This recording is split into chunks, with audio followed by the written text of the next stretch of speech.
Vamos abrir agora a palavra de Deus na primeira epístola de São João,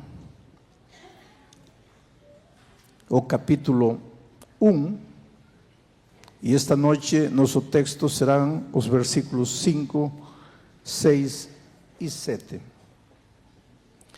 Lembrem-se que João tem uma história para contar. Lembrem-se que João era um homem difícil, e um caráter difícil, um temperamento horrível. Eu já falei, para que fosse chamado do filho do trovão. Imaginem como era o temperamento de João.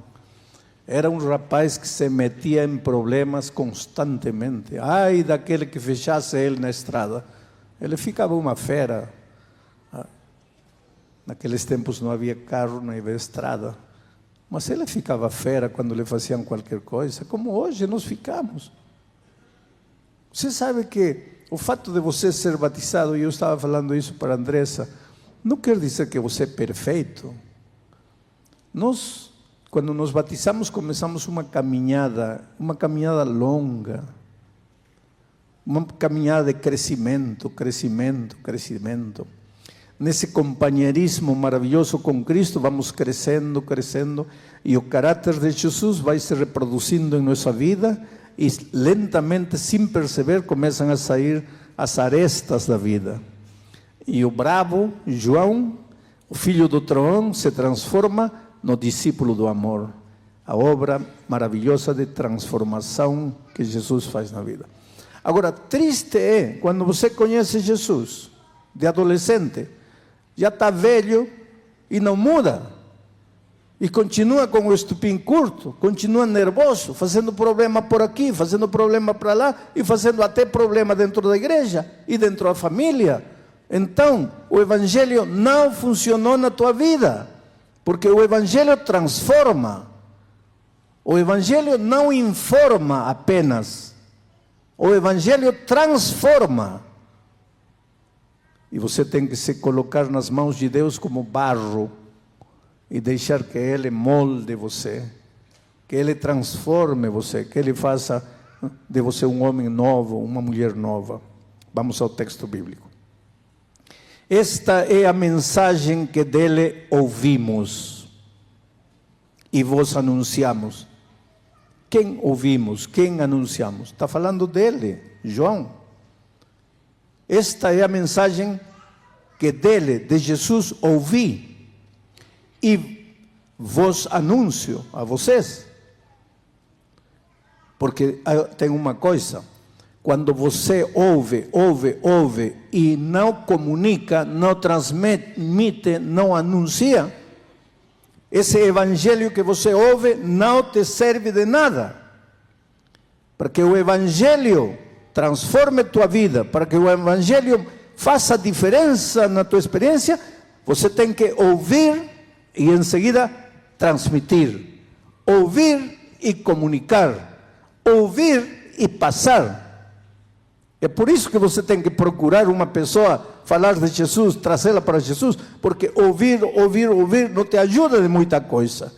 Tem gente que diz assim: não sei o que acontece comigo, Deus ouve a oração de todo mundo, mas não ouve minha oração, eu estou cheio de problema, eu estou cheio de dificuldade, e está na igreja há anos. Por que acontece isso? Por que o evangelho opera maravilhas na vida de tanta gente, e na tua vida não faz nada? É porque você ouve, mas não transmite, não comunica. Por isso, João disse: esta é a mensagem que eu ouvi, e agora eu comunico para você. Por quê? Porque quero crescer na experiência espiritual.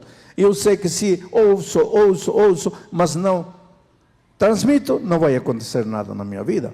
Esta é a mensagem que dele ouvi e vos anuncio.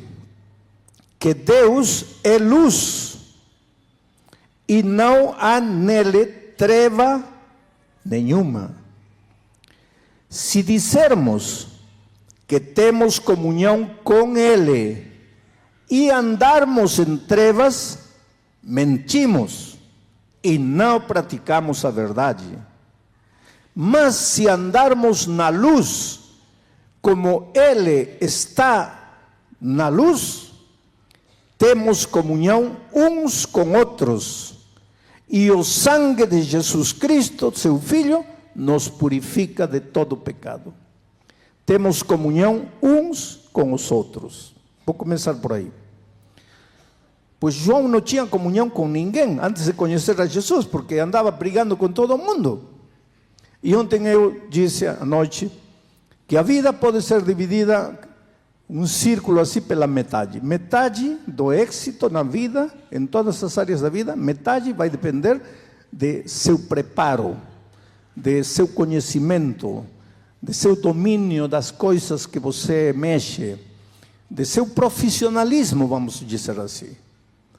Mas a outra metade depende de seu relacionamento, de sua capacidade de se relacionar com as pessoas, relacionar-se com o chefe, com o colega de trabalho, com o vizinho, relacionar-se com o empregado, relacionar-se com a esposa, com o esposo, com os filhos. Capacidade de relacionar-se. É interessante que durante anos as empresas falavam muito no chamado QI, quociente, como chamam em português? A capacidade intelectual de uma pessoa. QI, eu acho. QI. Então, porque o que se valorizava era a inteligência, a capacidade, o profissionalismo, o saber, o dominar. Esse é o bom empregado. Mas de um tempo para aqui, as empresas já não andam procurando QI. Agora as empresas andam procurando uma coisa que se chama IE, inteligência emocional. E que é isso?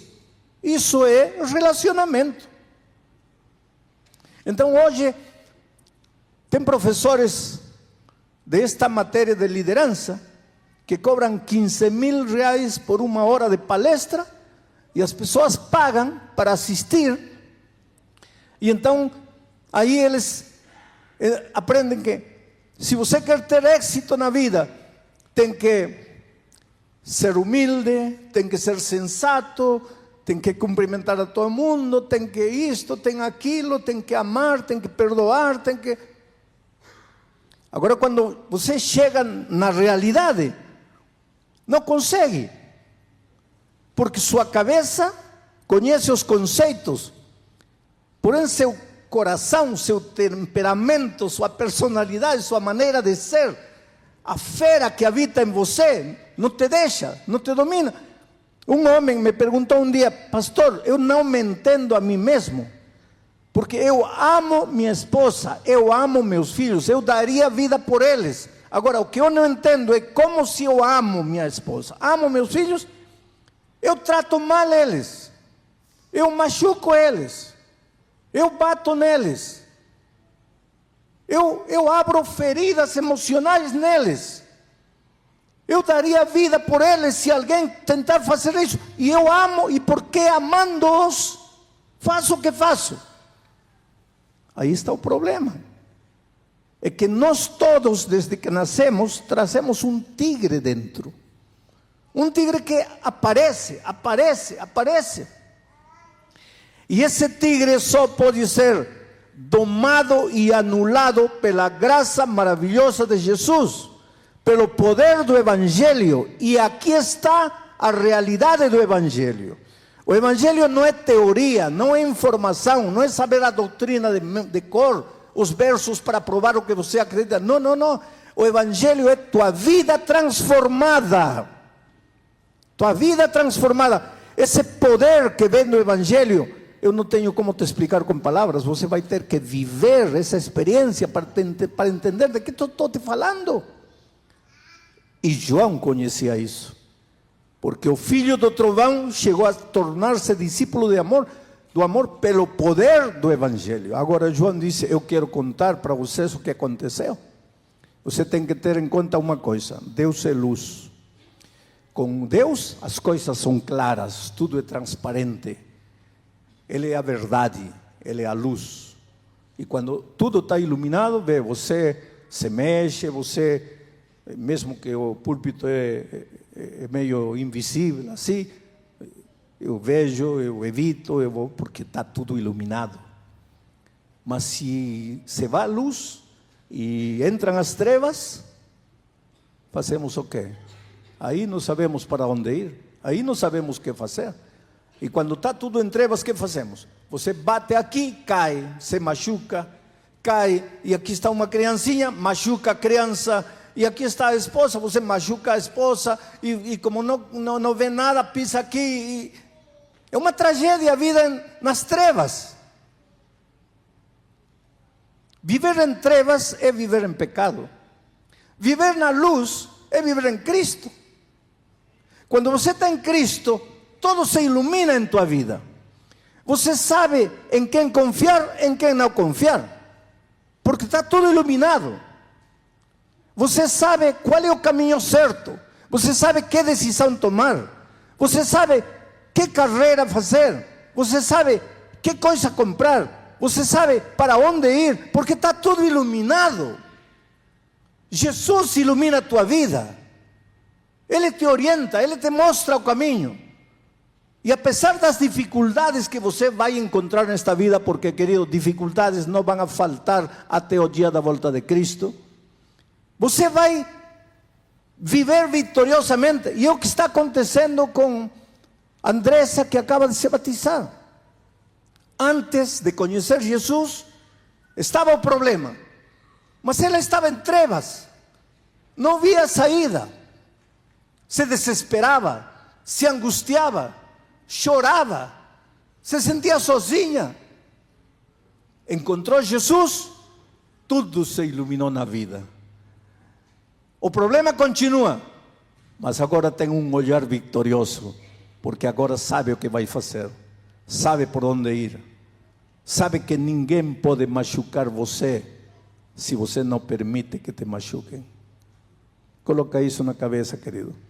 Ninguém vai machucar você se você não permite que te machuquem. As pessoas só podem te machucar com teu permisso. Não dê a ninguém, mesmo que essa pessoa seja teu filho, teu pai, tua mãe, teu irmão, teu esposo, tua esposa. Não lhe dê a ninguém o direito de te machucar. Você só é machucado quando você permite que te machuquem. Mas quando você está nas trevas, você não percebe isso. Você se angustia, você se desespera. Por que viver nas trevas, ou seja, viver no pecado, é tão pernicioso? Por que Deus, e tem declarações terríveis de Deus na Bíblia com relação ao pecado, diz: eu odeio o pecado. Odeio, essa palavra é forte. Naturalmente é palavra humana registrada aí, mas o que quer dizer é: eu não aceito o pecado, eu não suporto o pecado. Por quê? Por um simples motivo. Você é o mais precioso que Deus tem nesta terra. Querido, coloca isso na tua cabeça.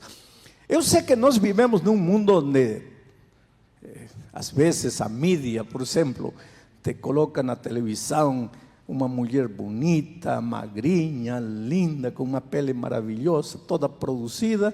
Aí você olha a menina linda e você se sente feia e não sabe o que fazer agora. Aí sou uma pobre miserável na vida, como gostaria de ser como isso. Tudo isso é ilusão, isso não é verdade, tudo isso é fantasia. Então, muitas pessoas carregam traumas na vida, carregam essa sensação de derrota, de que não presto, que não sou nada, não sou ninguém. E para remate a vida é dura, se fecha uma porta para você, se fecha outra porta para você. Alguém diz uma palavra sem querer, te machuca, te faz sentir de menos. Você caminha pela vida ferido. Mas aí você pensa que Deus também tem o mesmo conceito que os seres humanos têm de você aqui, mas isso não é verdade. Você é precioso para Deus, Deus te ama. Deus não te vê nem sequer como você se vê. Deus não te vê como você é, Deus te vê. Você pode ser pedra bruta, Mas não te vê, Deus não te vê pedra bruta, Deus te vê como o diamante precioso que dorme dentro de você. Agora, se você entregar sua vida nas mãos de Deus, Ele vai trabalhar com você, Ele vai tomar você e vai ir lapidando, lapidando, burilando, burilando, e um dia vai ser você o que ninguém imaginou que chegasse a ser. Aprende a crer, a acreditar no amor de Deus por você. Aceita o amor de Deus, deixe-se amar pelo Senhor Jesus. Então você é o mais precioso. Por que Deus não aceita o pecado? Porque o pecado te destrói. E você é o mais precioso que Deus tem. Como Deus gostaria de te cuidar, de te proteger, mas o pecado te destrói. Deus rejeita o pecado, não aceita o pecado, porque o pecado te destrói. Se o pecado te fizesse feliz, Deus não teria nada contra o pecado, mas o pecado te torna infeliz, destrói tua vida, destrói teus sonhos, te engana, te cheia de ilusões, te seduz, te faz acreditar que te vai ir bem. Você entra nas trevas sem perceber, e quando quer sair já não pode, não encontra porta, não encontra saída, não encontra janela, está perdido, está confundido, caminha para um lado, bate, caminha para o outro lado, cai e se desespera, e meu Deus, o que acontece? Para que vim ao mundo? O que estou fazendo aqui? Agora Deus te chama para a luz e te diz: vem, filho. E de repente, quando entra você na luz, aí você percebe que você estava se afogando num copo de água. Você já ouviu essa expressão, afogar-se num copo de água? Oh, querido, afogue-se na lagoa, afogue-se no mar, afogue-se no rio, afogue-se na piscina, se você quiser, afogue-se na tina, mas num copo de água. Só que quando você está nas trevas, você toca um pouquinho de água e pensa que está no mar, porque está tudo escuro, porque você não enxerga, você sente um pouquinho de água e já se desespera. Quando você entra na luz, de repente vê que um pouquinho de água não passa de pouquinho de água, e você ri, e você diz: mas como estava desesperado? É porque você estava nas trevas, e agora está na luz. E agora Deus chama você e diz: filho, sai da luz, vem aqui, entregue-me sua vida. Vamos continuar lendo o texto. Esta é a mensagem que dele ouvimos e vos anunciamos, que Deus é luz e não há nele treva nenhuma. Agora, este verso 6 precisa ser analisado. Diz assim: se você diz que tem comunhão com Deus, mas está andando nas trevas, você está mentindo, não está praticando a verdade. E por que diz isto, João? Porque tem muita gente que diz que conheci o Evangelho, vivo em comunhão com Deus, mas anda em trevas, está no mundo das trevas. Então você está mentindo, não é verdade. Um cristão, ele vai saber tomar decisões, ele vai saber enxergar o caminho, porque está na luz. Quando você quebra a cabeça, porque às vezes nós somos teimosos. Eu acho que já contei para você essa história, vou contar de novo. Um dia eu estava pregando numa cidade lá do Nordeste, Natal, e uma menina de 16 anos, linda, bonita. Todas as meninas de 16 anos são lindas, não? Mesmo sendo feias, são lindas, porque tem a beleza da juventude, pele bonita, olhos bonitos, cabelo, a beleza da juventude. Aliás, todas as etapas da vida têm sua beleza, não? Todas as etapas. Você pode ter 70 anos, tem a beleza de 70 anos. Não queira ter a beleza de 15 anos, porque aí vai se meter em problemas. corta por aqui, estica por aqui. Não, não, não. Assuma e seja feliz na beleza da sua idade. Porque você não vai ter a beleza de 20 anos. A beleza é 20 anos e 20 anos. Esta menina, pois era 16 anos, a beleza de 16 anos. E chega e diz: pastor, me dê um conselho. O que foi? Esta tarde estava comprando sapatos no shopping e meu namorado me bateu. Como bateu? Sim, me deu um par de tapas. Mas por quê? Porque eu estava comprando sapatos e escolhi um sapato e disse: vou comprar este. E ele disse: não vai levar esse. Não, mas eu gostei. Sim, mas eu não gostei. Não, mas o sapato é para mim, o dinheiro é meu, eu vou comprar. Compra para ver. Vai me fazer o quê? Compra para ver. Eu comprei e ele me bateu. Em pleno shopping. Um tapa para aqui e para não esquecer outro mais. Pastor, que devo fazer com este namorado? O que você aconselharia? Pois eu aconselhei a mesma coisa. Para que você vem me consultar o que vou fazer? Já teria que ter colocado ponto final aí na hora. Pastor, mas eu não consigo. Por que não consigo? Porque eu amo ele. Aí eu penso, às vezes, por que as pessoas pedem conselho se não vão ouvir o conselho que a gente dá? Eu acho que as pessoas pedem conselho para ver se o pastor aconselha o que eles querem fazer. Eu amo ele, não consigo. Falei: filha, então casa. Casa aí, fica noiva, casa. Agora prepare-se. Prepare-se para uma surra todos os dias. De manhã, meio-dia, à noite.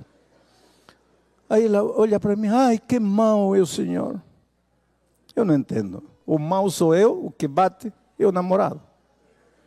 Mas tudo bem, passou. Passaram como 20 anos, sabe? O Luiz, meu neto, estava pequenino. Minha esposa, eu e o Luiz estávamos aí em Natal, na praia. E lógico, sábado fomos para a igreja. E na porta vem uma velhinha toda acabada, cabelo branco, amarrotada aí, com uns guricinhos assim de adolescentinhos para pequeno.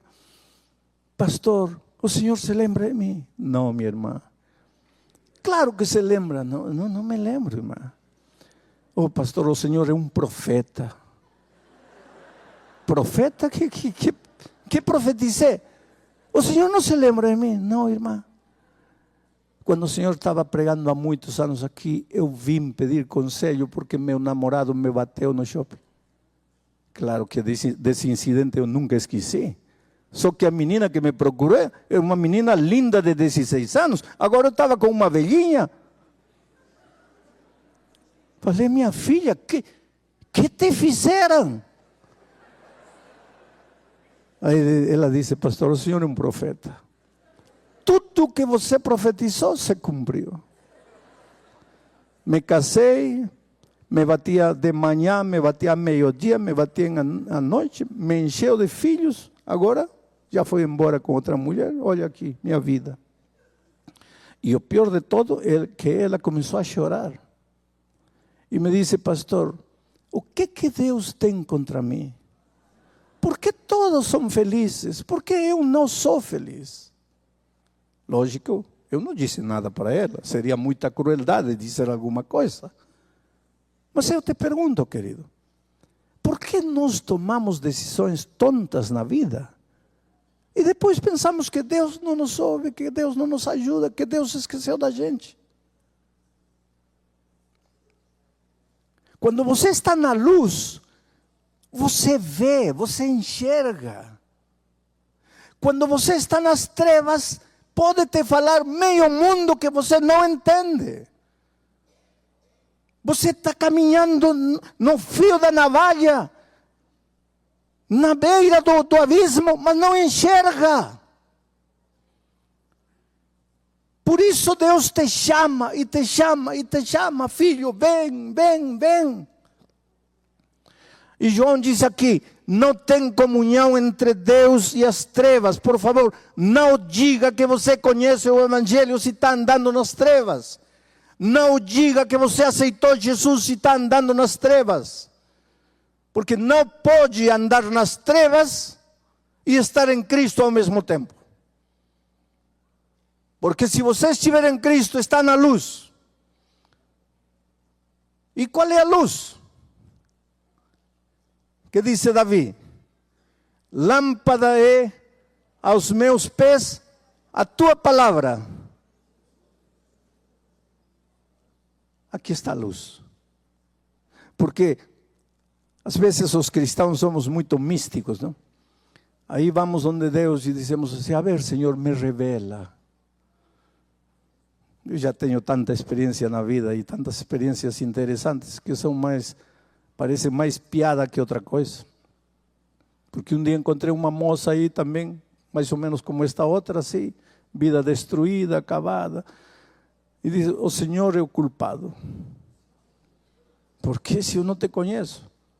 Porque um dia o Senhor pregou e eu tomei a decisão. Dar minha vida, colocar minha vida sob o controle de Deus.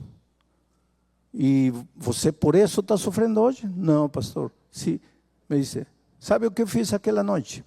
Eu tinha 2 pretendentes. Um cristão, bom menino, lindas qualidades. O único problema era que era feinho. O outro, um galão, um pão. Só que ateu, maconheiro, não queria nada com Deus, não queria nada. E eu não sabia o que fazer. Minha cabeça me dizia, este é o esposo perfeito. E meu coração dizia, este. Aí o Senhor pregou. Aí eu disse, Deus, eu te entrego tudo, decide por mim. Vou dormir esta noite. E amanhã me levanto. E o primeiro dos 2 que aparecer vestindo camisa verde, eu saberei que tu estás mandando esse para mim. Adivinhem quem apareceu com camisa verde bendita no dia seguinte? O maconheiro, ateu. E casou-se. E hoje é infeliz. Esse que é o nosso problema. Às vezes nós somos místicos. Mas para que você quer camisa verde, camisa vermelha? De onde você tira isso? Se a palavra de Deus te diz, não se case com alguém que enxerga a vida diferente de você, por que você insiste em fazer isso? Por que você não procura alguém que enxerga a vida como você a enxerga? Com a mesma esperança, com o mesmo Cristo, com o mesmo Evangelho. Por que você procura alguém que não é da fé? Ah, mas está fazendo discriminação? Não. Deus não é, não é Deus de discriminação. Deus ama todos os seres humanos. O que Deus quer é que você seja feliz. E querido, vivendo com uma pessoa com a mesma maneira de enxergar a vida que você, por mais amor que há, já é um caminho da vida toda que está cheio de pedir perdão, perdoar, aceitar, renunciar, se sacrificar, ceder. Como será com uma vida que não... Você crê em Deus, o outro não crê. Você crê na Bíblia, o outro se ri da Bíblia. Você quer vir à igreja, o outro não quer saber nada. Você cuida do seu corpo evitando álcool, o outro a geladeira cheia de cerveja. Você cuida seus pulmões evitando o cigarro, o outro fumando no quarto. Como é que vai ser feliz? E onde está a discriminação? Não tem discriminação. Procure alguém que enxerga a vida como você. Mas nos metemos em problemas e depois sofremos. Mas que diz aqui Deus? Mesmo que você se tenha metido em problemas, o sangue de Jesus Cristo, seu Filho, nos purifica de todo pecado. O que quer dizer isso? Nos tira das trevas e nos leva de volta para a luz. Que palavras posso usar para convencer você de que Deus tem um plano para a sua vida? Outro dia eu encontrei, e eu acho que já contei isso para vocês, uma menina de uns 22 anos, vida destruída completamente. E ela me dizia: pastor, que plano Deus tem para a minha vida? O Senhor diz que Deus me ama. Como é que Deus me ama? Quando eu tinha 3 anos de idade, meus pais morreram num acidente de trânsito. Minha avó me recolheu para me criar. Quando eu tinha 9, 10 anos, minha avó morreu e fiquei sozinha no mundo. Aí uma vizinha da avó me recolheu. Nem tanto para me cuidar, mas para ficar com a casa da minha avó. Quando eu tinha 12 anos, o marido dessa vizinha entrou uma noite no meu quarto e me violou. Aí eu fugi de casa, 12 anos. Comecei a caminhar pela rua. Fui violada uma vez, fui violada outra vez, fui violada outra vez. Comecei a me prostituir. Para suportar a vida de prostituição, aprendi a beber, a me drogar. É a única maneira de resistir essa vida. Olhe para mim, pastor. Tenho 22 anos, mas olhe para mim. Estou destruída, acabada. Agora vem o Senhor e me diz que Deus me ama e que Deus tem um plano para a minha vida. Como quer que acredite nisso? Eu sei, querido. Eu sei que às vezes a vida bate, sabe? E bate feio. Eu sei que às vezes você fica sem saber onde pisar porque o chão todo treme. Quem sabe neste momento você está machucado em seu coração? Quem sabe neste momento você literalmente não sabe o que fazer?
de si mesmo, se não permanecer na videira, assim nem vós podereis produzir frutos, se não permanecerdes em mim.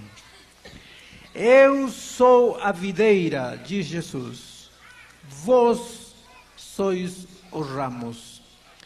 Quem permanece em mim e eu nele, esse dá muito fruto, porque sem mim nada podeis fazer.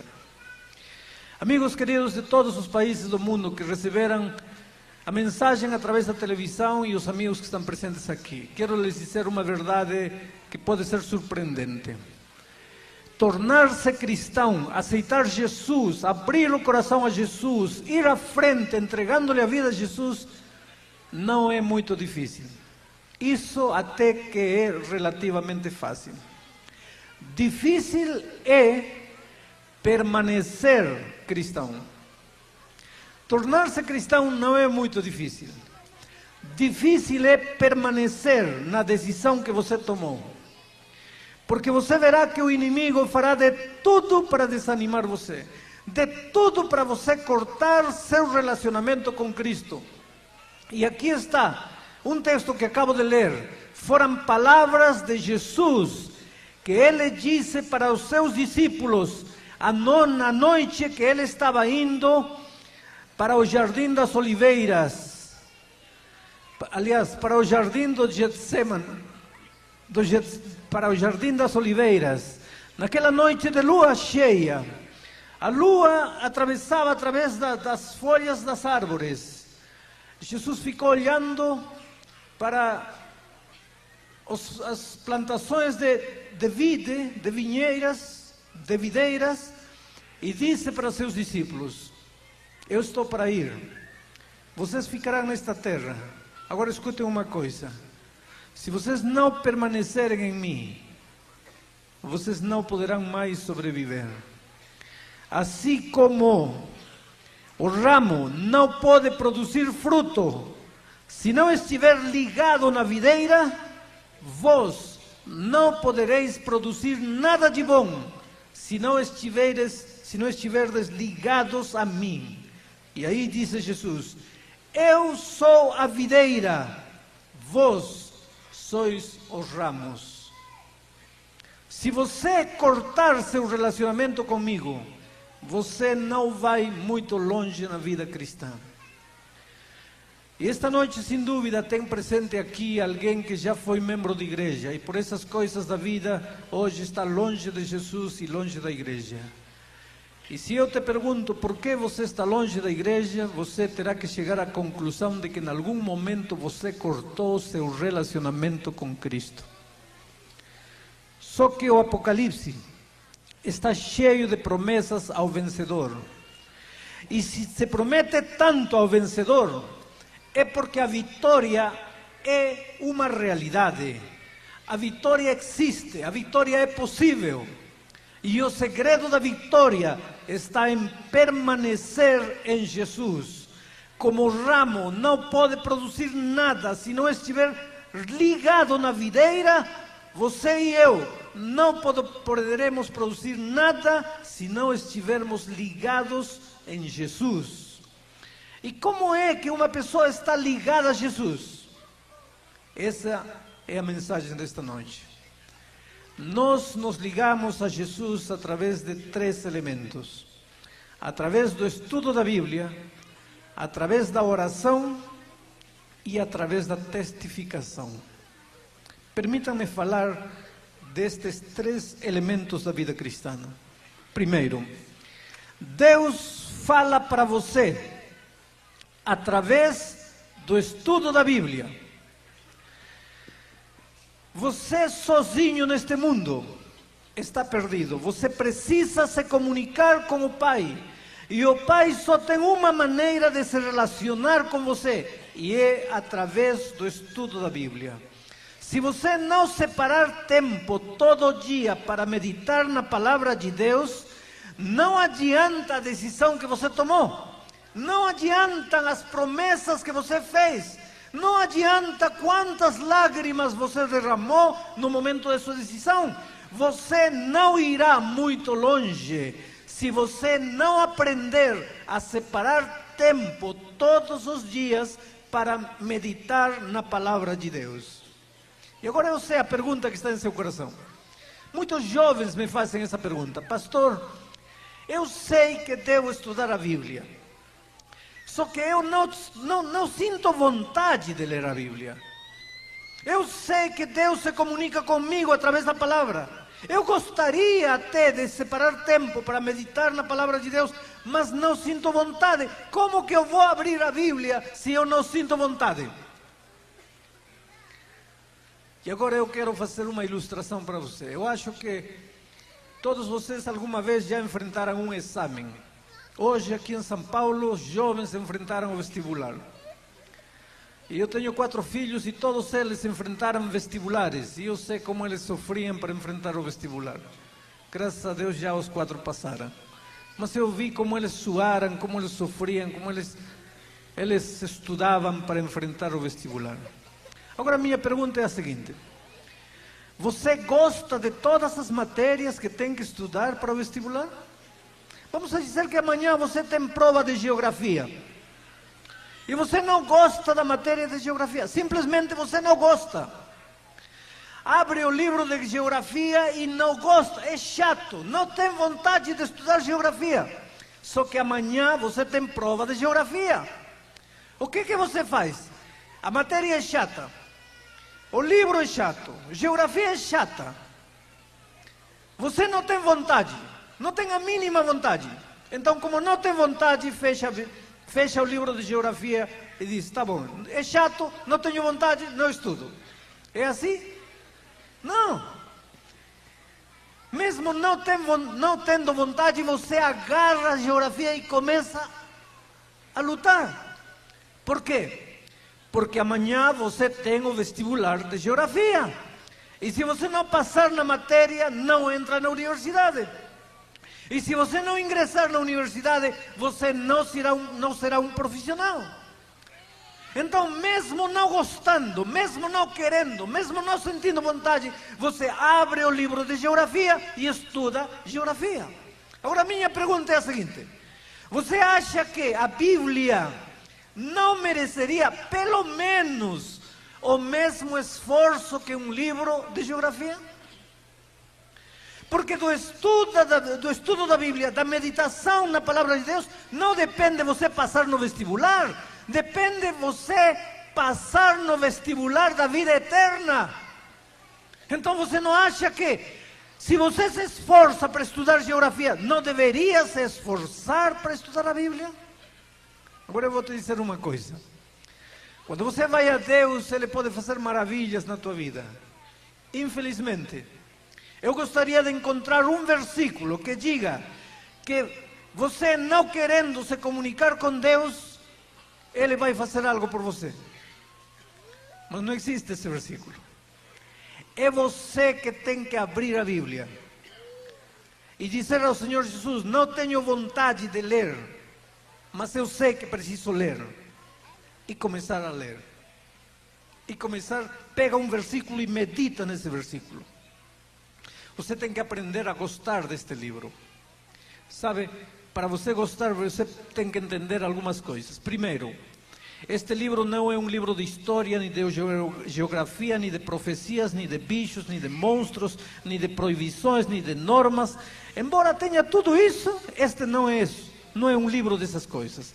Este livro é a carta de amor que Jesus escreveu para você. Jesus não tinha outra maneira de dizer: filho, te amo. E Ele inspirou homens para escreverem este livro. Este livro é a carta de amor que Deus escreveu para o ser humano.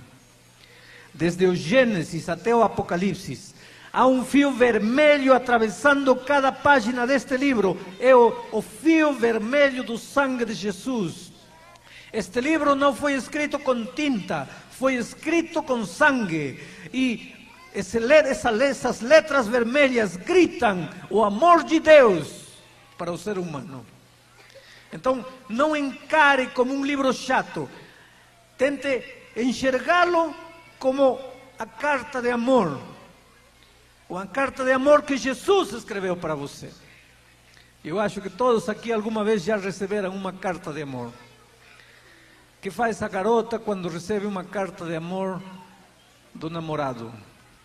Abre, rasga o envelope e lê a carta. E guarda.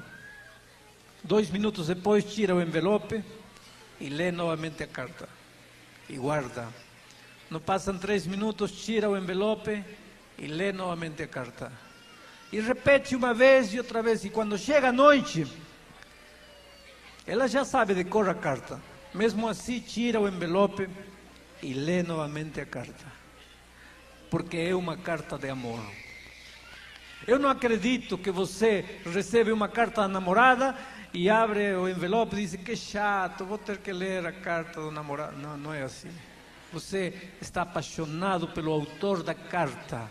Então você gosta de ler a carta. Encare este livro como a carta maravilhosa de amor escrita para você. Não é um livro chato, é uma declaração de amor para você.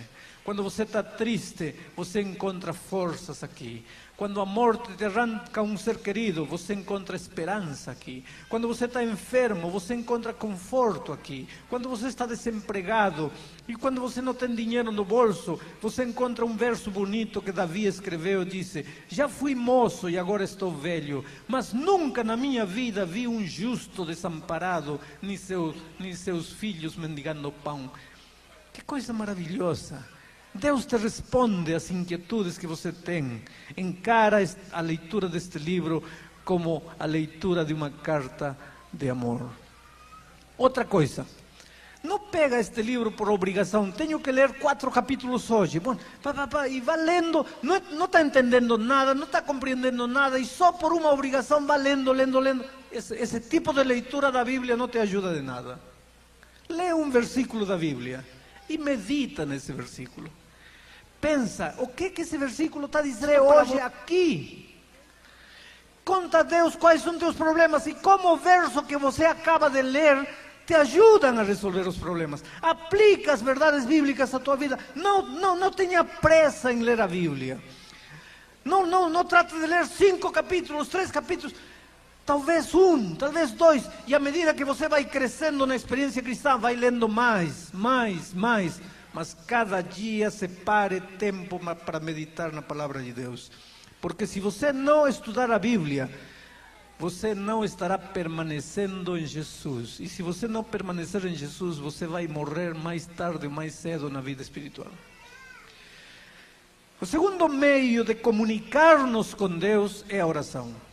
Através da leitura da Bíblia, Deus se comunica conosco. E através da oração, nós nos comunicamos com Deus. Orar é como respirar. Um homem não pode viver sem respirar. E um cristão não pode viver sem orar. Mas aí vem os problemas. Pastor, eu não tenho vontade de orar. Esse é o nosso problema, queridos. Que não temos nem vontade de estudar a Bíblia, nem vontade de orar. Eu vou lhes explicar por quê. Sabe por que não temos vontade de orar nem de ler a Bíblia? A gente sabe que tem que fazer, mas não tem vontade. Sabe por quê? Porque desde que o pecado entrou ao mundo, todos nós viemos a este mundo, nascemos com natureza pecaminosa. E a natureza pecaminosa não gosta de relacionar-se com Deus. A natureza pecaminosa só gosta do lixo da vida. Não gosta de Bíblia, não gosta de orar. Então, queridos, se nós buscarmos a Deus, não será porque seja natural, será porque o milagre da conversão aconteceu em nossa vida. Mas no momento em que você se levantou e veio à frente aceitando Jesus, o milagre da conversão aconteceu na sua vida. Agora você precisa cultivar a nova criatura em seu coração. E você cultivará isso através da leitura da Bíblia e da oração. Quando você não tem vontade de orar, diga ao Senhor Jesus: Senhor, olha aqui. Neste momento eu me lembrei que eu tenho que orar, mas estou sem vontade de orar. Agora eu quero que você me diga, por que não tenho vontade de orar?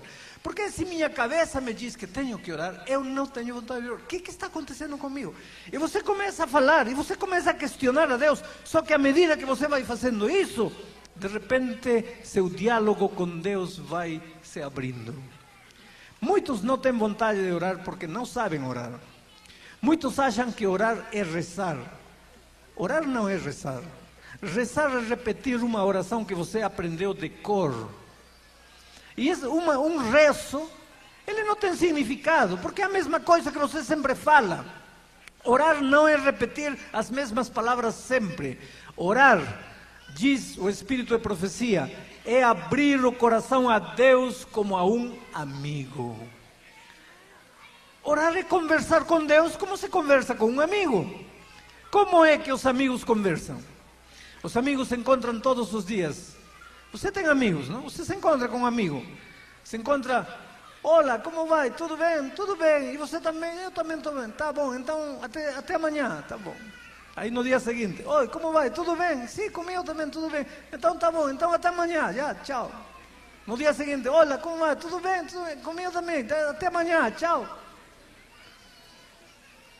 Os amigos fazem isso? Não. Então por que nós falamos, Pai nosso que estás no céu, santificado seja teu nome? Todos os dias, Pai nosso que estás no céu, santificado seja teu nome. Abençoa meu pai, abençoa minha mãe, abençoa minha tia. Isso não é orar. Orar é falar com Deus como se Ele fosse nosso amigo. O que amigos falam? Amigos falam de tudo. Os amigos os amigos, eu não sei se ganhou o Vasco ou Flamengo, mas os amigos vascaínos se perderam hoje, eles se encontram e dizem, oh, você está triste, eu também, você viu, Edmundo não fez nada, tá. Começam a conversar. Amigos conversam. Em Brasil temos uma expressão bonita, bater papo. Pois orar é bater papo com Deus. Senhor, estou triste porque o Flamengo perdeu. Por que isso? Agora vocês dizem, mas pastor, o que é isso? Como está falando para Deus de Flamengo, de Vasco? Tem tanta coisa importante que falar, você está falando de Flamengo. É que essa é a tragédia. Essa é a tragédia da oração. Você não pode fabricar a oração. A gente às vezes diz, Senhor, me abençoa, me cuida, me protege, me sara, me dá emprego, me aumenta a fé, me aumenta a consagração. A gente idealiza Deus, a gente usa Deus para coisas espirituais, mas no dia a dia, a gente não fala com Deus. Por que você um dia não tira o sapato e mostra para Deus? Olha Senhor, o sapato, um buraco aí, estou precisando de um sapato novo, não tem... Fala com Deus, conversa com Deus, fala do Vasco, fala do Flamengo, fala da Bolsa de Valores, fala do desemprego, fala do carro velho, conversa com Deus. Quando você está chateado, fala, Senhor, eu estou triste, estou chateado, está dando tudo errado. Você fala do Vasco com um amigo, mas não fala do Vasco com Deus, porque teu amigo é teu amigo e Deus não é teu amigo. Você não deixa Deus ser teu amigo. Você programa Deus, você coloca Deus lá em cima. Aqui na terra não, você não entra aqui, você fica lá para as coisas espirituais. Aqui na vida eu sozinho me viro. E não é assim. Quando você comece a sentir a alegria de falar com Deus, chega à noite, Senhor, olha, eu vou te contar o que eu fiz. Porque orar não é para informar a Deus. Você não tem nada que informar, Deus sabe tudo. O que vai ter que informar a Deus? Deus sabe o que você pensou, o que você sentiu, o que você fez, o que você não fez. Deus sabe tudo. Então, orar não é para informar. Orar é para nós criar dentro de nossa dependência, para relacionar-nos com Ele. Então, quando chega a noite, você fala, Deus, vou te contar o que fiz hoje. E conta para Ele, olha, eu me levantei às 5 da manhã e peguei o ônibus, fui lá, comprei isso, acho que eu fiz uma compra errada, acho que amanhã vou devolver o negócio porque não está me convencendo. Conversa. E se você vai conversando com Deus, vai chegar à noite, você vai conversar com Ele meia hora, 1 hora, 2 horas, não vai sentir o tempo passar, porque está batendo papo com Deus. Agora, se para falar, Pai nosso que estás no céu, santificado seja, para isso, em 2 minutos a oração acabou, o que mais vai falar? Mas se você conversa com Deus, aí a oração vai durando. Às vezes deitada na cama, ou deitado na cama, conversa, meia-noite, aí acorda, em lugar de estar pensando nas borboletas ou contando cordeirinhos aí para dormir, Conversa com Deus. Não há coisa mais linda que dormir falando com Deus. Os esposos vão me entender. Às vezes os esposos estão conversando à noite, né? Conversa, olha, de repente só um sozinho está falando, o outro já está dormindo a tempo. Com Deus é a mesma coisa. Você vai conversando, conversando, conversando. Daqui a pouco você já está dormindo. E dorme conversando. E quando acorda, acorda conversando. E cristianismo é viver com Jesus dessa maneira. Isso é vida cristã. Alguns jovens me dizem, pastor, quando eu oro, eu sinto que minha oração não passa do teto. E eu também, quando era jovem, sentia que minha oração não passava do teto. E um dia fui onde um professor e perguntei, pastor, por que quando eu oro, sinto que minha oração não passa do teto? Ele disse, filho, é muito fácil, quer resolver isso? Sim, pastor. Então ora ao ar livre, aí não tem teto. Aí. Mas ele estava brincando comigo, ele não estava falando sério. Você pode orar ao ar livre e igualmente sente que a oração não passa do teto. Por que você sente que a oração não passa do teto? Sabe por quê? Porque você ora para lá. Você não tem que orar para lá. Você tem que orar para aqui. Porque Jesus está aqui, contigo, deitado na cama, ajoelhado contigo, sentado contigo. Então quando você conversa com um amigo, você não precisa sentir que tua oração passa do teto. Você conversa com quem está ao teu lado. Isso é orar, isso é conversar.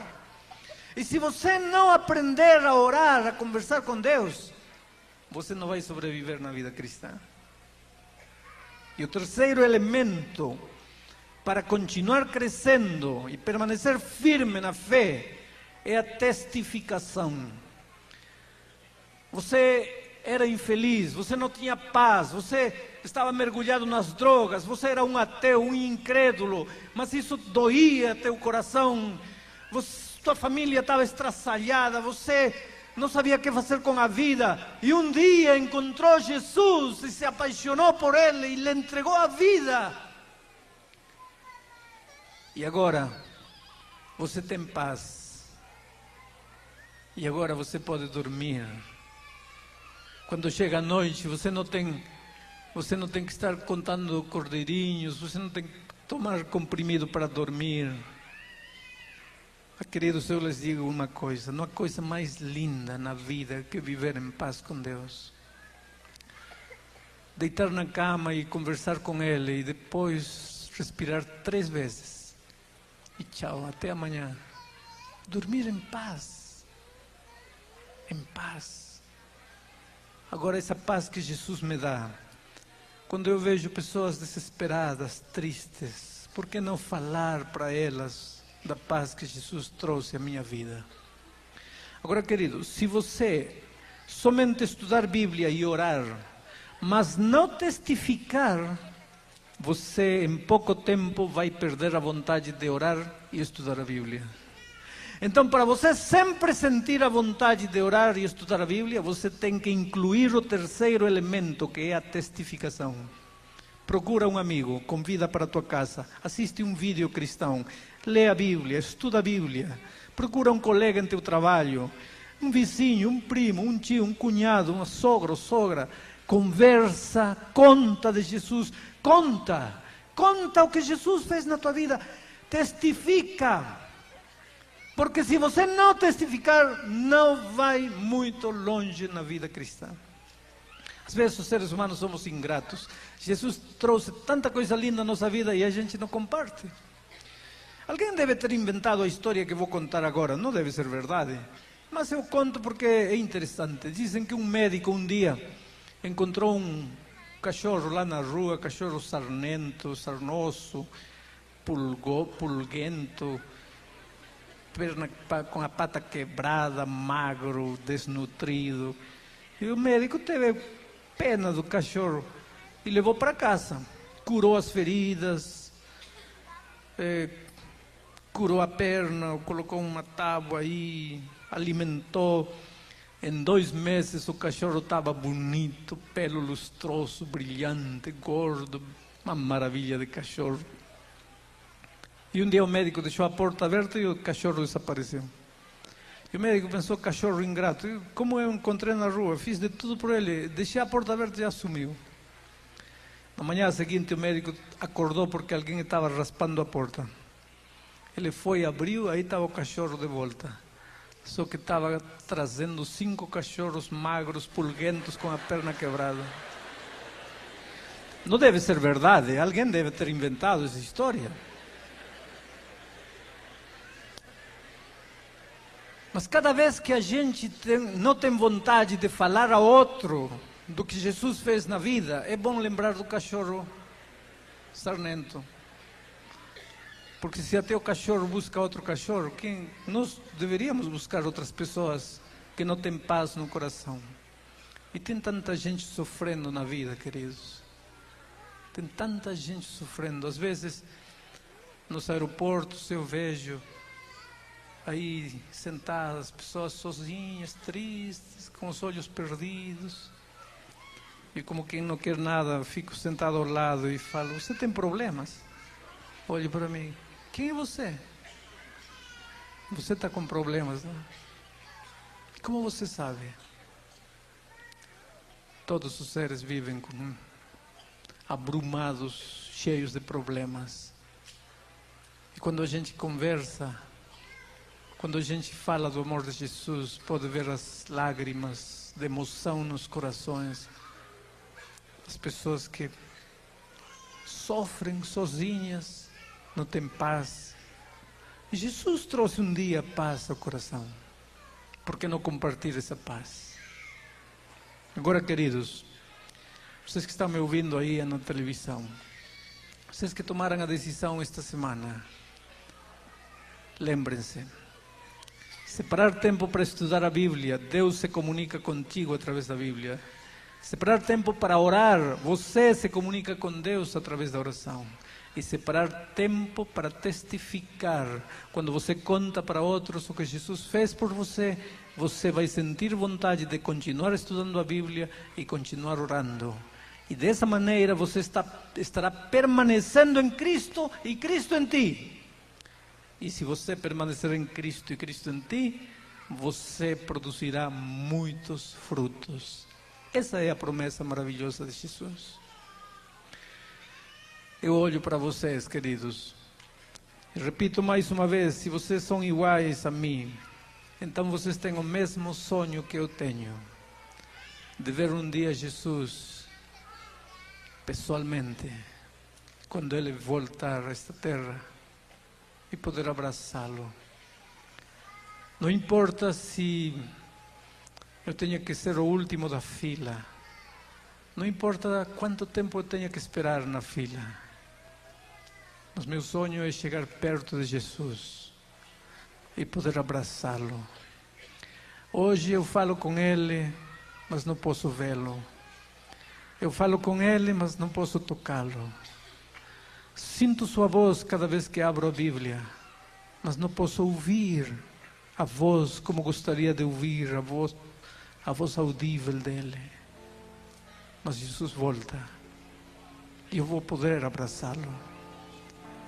E se esse é meu sonho e você não é diferente de mim, esse também é teu sonho. Mas, queridos, não pensem que nós chegaremos àquele dia porque nos batizamos, porque pertencemos a uma igreja, porque guardamos os mandamentos ou porque devolvemos o dízimo. Não. Chegaremos a esse dia se nesta vida nós aprendemos a viver em comunhão diária com o Senhor Jesus Cristo, através do estudo da Bíblia, da oração e da testificação. Neste momento, volte para casa feliz. Você é a coisa mais linda que Deus tem nesta vida. Não importa quantas vezes você errou no passado, Deus te deu esta semana a oportunidade de recomeçar. Não importa quão longe você andou de Deus, Deus te deu esta oportunidade, esta semana, a oportunidade de entregar-lhe o coração. Permaneça firme até o fim. Se por algum motivo escorregar na vida, não desanima.